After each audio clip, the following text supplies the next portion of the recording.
নতুন একটা ধান্দা শুরু হইলো, হানি ট্র্যাপ। হানি ট্র্যাপ আবার কি? তোর মতো একটা সুন্দরী মাইয়া যার দ্বারা আছে, সে মনে কর কোটি কোটি টাকা কামাই নিতে আছে। তোর যে ওই স্যাঁচা ম্যাচা ধান্দা ওইগুলো চিন্তা বাদ দিয়ে এখন নতুন স্টাইলে একটু গেট আপ মেট আপ নিয়ে, একটু ভাও ভাও নিয়ে কোন রকম একটু এসেছি দেখে তোরে ফোন দিচ্ছি, কোন জায়গা আছে ভালো সিঙ্গেল ছেলে আছে তুইও খোঁজ, আর আমাকে সাথে বেশি করিস না, ফোনে যোগাযোগ কর আমাকে সাথে। সে ভালোই তো গেট আপ সেট আপ নিয়ে আসে, এর দ্বারাই মনে হচ্ছে কিছু মাল পানি পাওয়া যাবে, এটারে আছে কাটবো।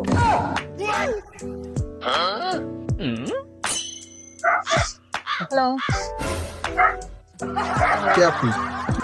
ভালো লাগছিল মানে আপনি কে? আশেপাশে ঘুরতে বেরিয়েছিলাম আর কি।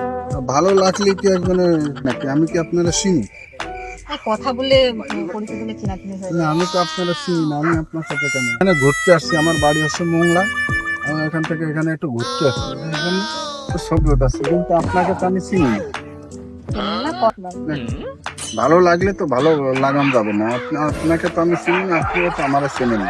মনে করে রাখতে হবে। বাই। মালটা কিন্তু আসলে ভালো ছিল, অফার দিচ্ছে, অফারটা গ্রহণ করে নি। এই অফার আর পাওয়া যাবে না। এই সুন্দরী, হ্যালো ম্যাডাম, ঠিক আছে। আপনি তো আসলে একটা মানুষকে ভালো লাগতেই পারে, ওটা কোনো ব্যাপার না, কিন্তু আপনি যখন অফার দিয়েছেন, অফারটা ফিরাই কিভাবে? হ্যাঁ, তো এটাকে তো পাত্তাই দিলেন না, চলে গেলাম। পাত্তাই দেবো কিভাবে? আমি তো আপনাকে চিনি না, এই জন্য পাত্তা দিই নাই। আসলে এক জায়গা থেকে আরেক জায়গায় গেলে অপরিচিত মানুষ, এটা তো স্বাভাবিক, তার মনে কি আছে তো বলা যায় না, বুঝলেন না? আর আমরা তো ব্যবসায়িক লোক। প্লিজ আমাকে ক্ষমা করে দেন ভাই, প্লিজ আমাকে ক্ষমা করে দেন ভাই।